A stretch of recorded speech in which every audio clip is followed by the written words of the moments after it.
வணக்கம் நேர்களே, நான் உங்கள் ஆஸ்ட்ரோ பூர்ணா, எண்கணித ஜோதிடம் மற்றும் ஆன்மீக பரிகார ஆராய்ச்சியாளர். இன்றைக்கி நம்ம தமிழ் புத்தாண்டு பலன்களை பற்றி பார்த்துட்ருக்குறோம். அதில் மீன ராசி அன்பர்களுக்கு இந்த குரோதி வருடம் எந்த மாதிரியான பலனை கொடுக்க போகுதுன்றத இந்த பதிவில் தெளிவாக பார்க்கலாம். அதுக்கு முன்னாடி நீங்கள் இந்த சேனலை முறையாக பார்க்குறீங்கன்னா சப்ஸ்கிரைப் பண்ணிக்கோங்க. பெல் பட்டனில் ஆல் ஆப்ஷன் சூஸ் பண்ணிக்கோங்க. மீன ராசி அன்பர்களுக்கு ராசிக்கு அதிபதி குரு பகவான். அந்த குரு பகவானுடைய அந்த குணாதிசயங்களை முழுவதுமாக பெற்றிருப்பாங்க.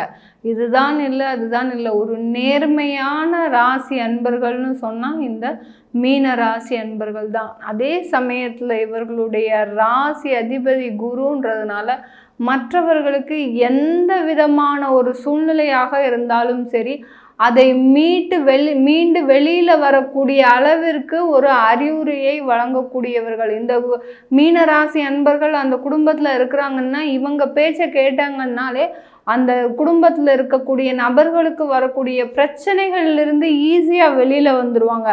இவங்க இருந்தால் இவர்களுடைய பேச்சை கேட்டாலே போகிறோம், எனக்கு அவங்க பேச்சை கேட்டாலே போகிறோம், என்னுடைய கவலைகள் எல்லாமே மறக்கக்கூடிய ஒரு நேரமாக இருக்குது, அதனால் அடிக்கடி நான் அவங்க கூட பேசிகிட்ருக்கிறேன் அப்படின்னு சொல்லக்கூடிய அளவிற்கு இந்த மீன ராசி அன்பர்களின் பேச்சு பார்த்திங்கன்னா மற்றவர்களுடைய கடினமான சூழ்நிலைகளை கூட அசாத்தியமாக ஒரு கடந்து செல்வதற்கு உண்டான ஒரு நேரத்தை கொடுக்கக்கூடிய அறிவுரையை கொடுப்பாங்க. அந்த அளவிற்கு அந்த ஒரு எந்த விதமான சிச்சுவேஷனையும் தாண்டி வரக்கூடிய சூழ்நிலையை கற்றுத்தருபவர்கள். அந்த குருவோடைய வேலையே என்னது, இந்த நேரத்தில் இதை நீ தாண்டி வந்தேனா, இந்த பிரச்சனையை தாண்டி வந்தேனா நீ நல்லா இருக்கலாம் அப்படின்னு சொல்கிறது தான் அந்த குருவோட வேலை.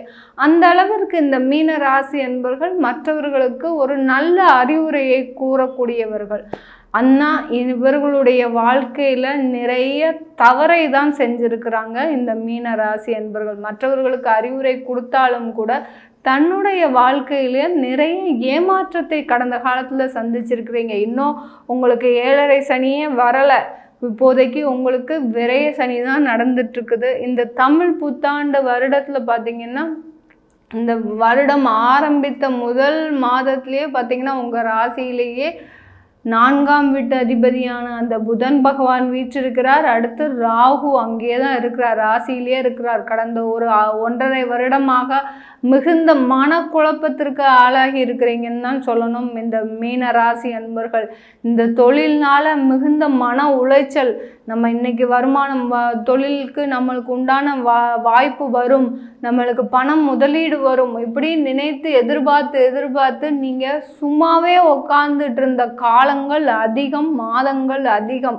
இன்னும் எத்தனை மாதம் இப்படியே உட்காந்துட்டு இருக்க போறீங்க அப்படின்னு குடும்பத்தில் இருக்கிற நபர்கள்லாம் கேட்கக்கூடிய அளவிற்கு அவமானப்பட்டு அசிங்கப்பட்டு நின்றுட்டு இருக்கிறீங்க இந்த மீன ராசி அன்பர்கள். இதை விட உங்களுக்கு மிக மோசமான காலம் கடந்த 1.5 வருடத்துல மிகுந்த ஒரு மன உளைச்சலுக்கு ஆளாகி இருக்கிறீங்க. எனக்கு எப்போ நல்ல நேரம் வரப்போகுது, ஆனாலும் மற்றவர்களிடம் அதை வெளியில காட்டிக்காம இந்த மீனராசி அன்பர்கள் செய்யக்கூடிய வேலை என்னன்னா, தன்னுடைய வருத்தத்தையும் வெளியில காட்டிக்காம எனக்கு நல்லா இருக்கு நேரம், எனக்கு ஒன்றும் பிரச்சனையே இல்லை, என்னுடைய வாழ்க்கை இப்படியே கடந்து போகும் அப்படின்னு சொல்லக்கூடிய அளவிற்கு இந்த மீன ராசி அன்பர்கள் ஒரு தன்னுடைய வாழ்க்கை சூழ்நிலையை அவருக்குள்ளேயே மாற்றிக்கொள்ளக்கூடியவர்கள் இந்த மீனராசி அன்பர்கள். இந்த குரோதி வருடம் இவர்களுக்கு பகைவர்களே யாருமே இருக்க மாட்டாங்க. ஆனால் இந்த குரோதி வருடத்தில் உங்களுக்கு நிறைய பகைகள் காத்துட்ருக்குது. ஏன்னா உங்களுடைய 6ஆம் வீட்டு அதிபதியான அந்த சூரிய பகவான் உங்களுடைய குடும்பஸ்தானத்தில் வருடத்தின் முற்பகுதியிலே வீற்றிருக்கிறார். 2ஆம் இடத்துல இருக்க போகிறார், அடுத்து 3ஆம் இடத்திற்கு வர போகிறார். அவர் என்னைக்கு அந்த மிதுன ராசிக்கு வராரோ அந்த சூரியன் பகவான், அடுத்துதான் உங்களுடைய அந்த எதிரியாகப்பட்ட அந்த தொந்தரவு குறையக்கூடிய ஒரு நேரமாக இருக்கும். அதனால உங்களுக்கு வருடத்தின் முற்பகுதியிலேயே குடும்பத்தில் இருக்கிறவங்களே எதிரியா ஆகுவதற்கு ஒரு சாதகமான ஒரு நேரமாக இருக்கும். இல்லையா உங்களுக்கு கடன் அதிகமாக வருவதற்கு, இதனால் வரைக்கும் அந்த கடன் மூலமாக தான் நீங்கள் நிறைந்த மன உளைச்சலுக்கு ஆளாகி இருக்கீங்க. ஆனாலும் அதிலிருந்து வெளியில் வந்த இந்த மீன ராசி அன்பர்கள் மறுபடியும் ஒரு கடனில் விழுவதற்கோ, அடுத்து பார்த்தீங்கன்னா உங்களுடைய வருமானம் குறைவதன் காரணமாக அந்த 2ஆம் இடத்துல இருக்கக்கூடிய அந்த சூரியன் பார்த்தீங்கன்னா அடிக்கடி அந்த அதிகமான வருமானத்தை கொடுத்தாலும் அதை கடனாக தான் கொடுக்க போறார் இந்த வருடத்தின் முற்பகுதியில. என்ன மேடம், மீனராசி அன்பர்களுக்கு அப்போ இன்னமும் நாங்க இந்த வருடத்துல இவ்வளோ ஒரு மிகப்பெரிய நெருக்கடியை சந்திக்கணுமா? ஏற்கனவே நெருக்கடியிலிருந்து நாங்க வெளியில வந்த பாடு இல்லை, இனிமேலும் நாங்கள் நெருக்கடியை தான் சந்திக்கணுமா அப்படின்னு கேட்டிங்கன்னா, இந்த வருடத்தின் முற்பகுதியில், அதாவது வருடம் தொடங்கின அந்த மே மாதத்திலேயே 2ஆம் இடத்துல உங்களுடைய ராசி அதிபதியான குரு பகவான் 3ஆம் இடத்திற்கு சஞ்சரிக்கிறார். முயற்சி ஸ்தானத்திற்கு சஞ்சரிக்கும் போது உங்களுடைய முயற்சிகள் எல்லாமே வெற்றியை தரக்கூடிய அந்த சுபகிரகமான அந்த குரு பகவான் தருகின்ற வெற்றி தான் உங்களுடைய வாழ்க்கையில மிகப்பெரிய ஒரு ஒளியை தரக்கூடிய ஒரு நேரமாக இருக்க போகுது. இந்த காலகட்டத்தில் மீனராசி அன்பர்களே, நான் எப்போதும் உங்களுக்கு இந்த பதிவில் மீனராசி அன்பர்களுடைய பதிவில் சொல்றது தான், நீங்கள் எந்த அளவுக்கு திருச்செந்தூர் முருகப்பெருமானை வழிபாடு பண்ணிக்கிட்டே வரீங்களோ அந்த அளவிற்கு உங்களுடைய வாழ்க்கையில ஒரு மாற்றம் வரும். இந்த வருடத்துல உங்களுக்கு சின்ன சின்ன பிரச்சனைகள் வந்தாலும் அந்த பிரச்சனைகள் வரும்போதெல்லாம் நீங்க அந்த திருச்செந்தூர் முருகப்பெருமானை வழிபாடு செஞ்சுக்கிட்டு வந்தீங்கன்னா உங்களுடைய பிரச்சனைகள்ல இருந்து மீண்டு வரக்கூடிய ஒரு நேரமாக தான் இருக்கும். இந்த மீனராசி அன்பர்களுக்கு நம்ம சும்மா இந்த காலகட்டத்துல சொல்லிட்டு போக முடியாது. உங்களுக்கு எல்லாமே நல்லா தான் இருக்கும், தொழில் வேலை வாய்ப்புகள் சூப்பரா இருக்கும் உங்களுக்கு. அடுத்து பார்த்தீங்கன்னா வேலை செய்யக்கூடிய மீனராசி அன்பர்களுக்கு நீங்க நினைத்ததெல்லாம் நடக்கும் அப்படின்னு சொல்லிட்டு போக முடியாத ஒரு காலகட்டம். ஏன்னா உங்களுக்கு இந்த காலகட்டத்தில் ஒரு சின்ன சின்ன நெருக்கடிகள் வரும். அந்த நெருக்கடி தான் உங்களுடைய வெற்றியை நிர்மாணிக்கின்ற ஒரு இதுவாக இருக்கும். அந்த நெருக்கடியிலேருந்து நீங்கள் வெளியில் வந்துட்டீங்கன்னா கண்டிப்பாக இந்த தமிழ் புத்தாண்டாகப்பட்டது உங்களுக்கு ஒரு நல்ல வளர்ச்சியை கொடுக்கக்கூடிய ஒரு நேரம்.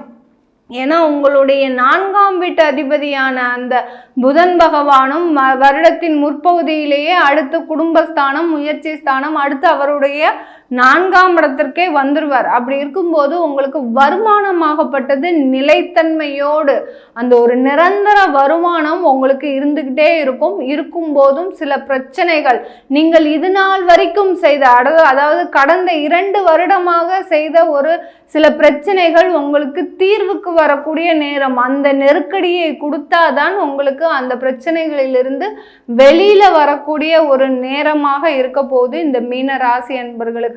இந்த மீனராசி அன்பர்கள் வேலை செய்கின்றீர்களா? இந்த நேரத்துல வெளிநாடு சென்று வேலை செய்யுங்க. இந்த தமிழ் புத்தாண்டு வருடம் ஆரம்பிக்கும் போதே இந்த ஏப்ரல் 15க்கு மேலேயே உங்களுக்கு வெளிநாடு வாய்ப்புகள் அதிகமாக வரக்கூடிய ஒரு நேரம்.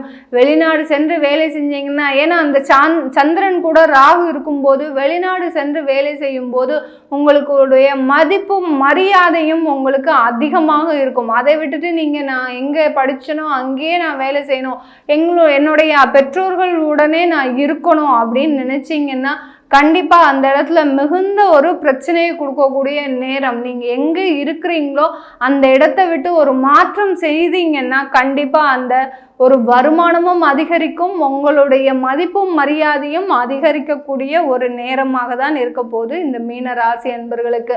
இந்த காலகட்டத்துல மீனராசி அன்பர்கள் திருமணம் ஆகாதவர்களுக்கு, இது நாள் வரைக்கும் திருமணத்தின் மீதே ஒரு ஆசை இல்லாமலே இருக்கக்கூடிய அந்த மீனராசி அன்பர்கள் இப்போ வரக்கூடிய காலகட்டத்தில் இந்த தமிழ் புத்தாண்டுல உங்களுக்கு இந்த ஒரு குரு பகவான் பயிற்சியாகக்கூடிய ஒரு நேரத்தில் உங்களுக்கு ஒரு நல்ல திருமண வாய்ப்புகள் கூடி வரும். அந்த திருமண வாய்ப்புகள் கூடி வரும்போது நீங்கள் சில வேலைகள்லாம் செய்து, அதாவது ராகுக்கு எது தோஷம் இருக்கான்னு முதல்ல உங்களுடைய ஜாதகத்தை பார்த்துக்கோங்க. ஏன்னா உங்களுடைய கோச்சார நிலவரப்படி உங்கள் ராசியிலேயே ராகு இருக்கிறதுனால கண்டிப்பாக இந்த காலகட்டத்தில் ஒரு வாட்டி நீங்கள் காளகஸ்திக்கு சென்று வந்தீங்கன்னா உங்களுடைய தோஷம் எல்லாம் குறையக்கூடிய ஒரு நேரமாக இருக்கும். அதனால திருமண முயற்சிகளில் சில தோல்விகளும் கடந்த காலத்தில் சந்திச்சிருப்பீங்க. அந்த ராகு கேது பரிகாரம் செய்வதன் மூலமாக உங்களுடைய அந்த திருமண முயற்சிகளில் ஒரு வெற்றியை கொடுக்கக்கூடிய ஒரு நேரமாக, ஏன்னா 3ஆம் இடத்துல அந்த குரு பகவான் வர்றதுனால கண்டிப்பாக ஒரு வெற்றியை தரக்கூடிய ஒரு நேரமாக இருக்கும். இந்த காலகட்டத்தில் இந்த தமிழ் புத்தாண்டில் இந்த மீன ராசி அன்பர்கள் தொலைதூர பயணம் மேற்கொண்டீங்கன்னா, எந்த அளவுக்கு தொலைதூர பயணம் மேற்கொள்றீங்களோ அந்த அளவுக்கு உங்களுடைய வருமானம் அதிகரிக்கும். ஏன்னா 3ஆம் இடத்துல இருக்கக்கூடிய அந்த குரு பகவான் தொலைதூர பயணங்களுக்கு உங்களுக்கு சப்போர்ட் பண்ணுவார். இந்த காலகட்டத்தில் அந்த மாதிரியான ஒரு வேலையெல்லாம் செஞ்சீங்கன்னா கண்டிப்பாக உங்களுக்கு வருமானம் அதிகரிக்கக்கூடிய நேரம். அதே சமயத்தில் அந்த 6ஆம் இடத்துல இருக்கக்கூடிய 6ஆம் வீட்டு அதிபதியான ருணரோக சத்ருஸ்தானாதிபதியான அந்த சூரியன் உங்களுடைய 2ஆம் இடத்துல இருக்கிறதுனால கண்டிப்பாக உங்களுக்கு நிரந்தர வேலை வாய்ப்பு, நிரந்தர வருமானம், அடுத்து பார்த்தீங்கன்னா வீடு வாங்கக்கூடிய யோகம்லாம் உங்களுக்கு இந்த மீனராசி அன்பர்களுக்கு இருக்கு. இதற்கு எல்லாத்துக்குமே நீங்கள் முன்கூட்டியே செய்யக்கூடிய பரிகாரம்னு பார்த்தீங்கன்னா, தெய்வ வழிபாடு பார்த்தீங்கன்னா, நீங்கள் திருச்செந்தூர் முருகனை அடிக்கடி சென்று வழிபாடு செஞ்சுட்டு வந்தீங்கன்னா உங்களுக்கு இந்த வாழ்க்கையில் ஏற்படக்கூடிய பிரச்சனைகளிலிருந்து சிறிதளவு ஒரு மாற்றம் ஏற்படக்கூடிய ஒரு நேரமாக இருக்கும். இது கணிச்சு சொல்றது எல்லாமே நம்ம கோச்சார நிலவரப்படி ராசிக்கு உண்டான பலன்களை சொல்லிட்டு இருக்கிறோம். இது உங்களுடைய ஜாதகத்துக்கும் தசாபுத்திக்கும் பலன்கள் மாறுபடும். அதை பார்க்கணுன்னு விருப்பப்பட்டீங்கன்னா கீழே இருக்கிற நம்பருக்கு வாட்ஸ்அப்பில் அப்பாயின்மெண்ட் வாங்கிக்கிட்டு நீங்கள் என்கிட்ட கன்சல்ட் பண்ணிக்கலாம். உங்கள் எல்லோருக்கும் இனிய தமிழ் புத்தாண்டு நல்வாழ்த்துக்கள். உங்களிடமிருந்து விடைபெறுவது உங்கள் ஆஸ்ட்ரோ பூர்ணா. நன்றி, வணக்கம்.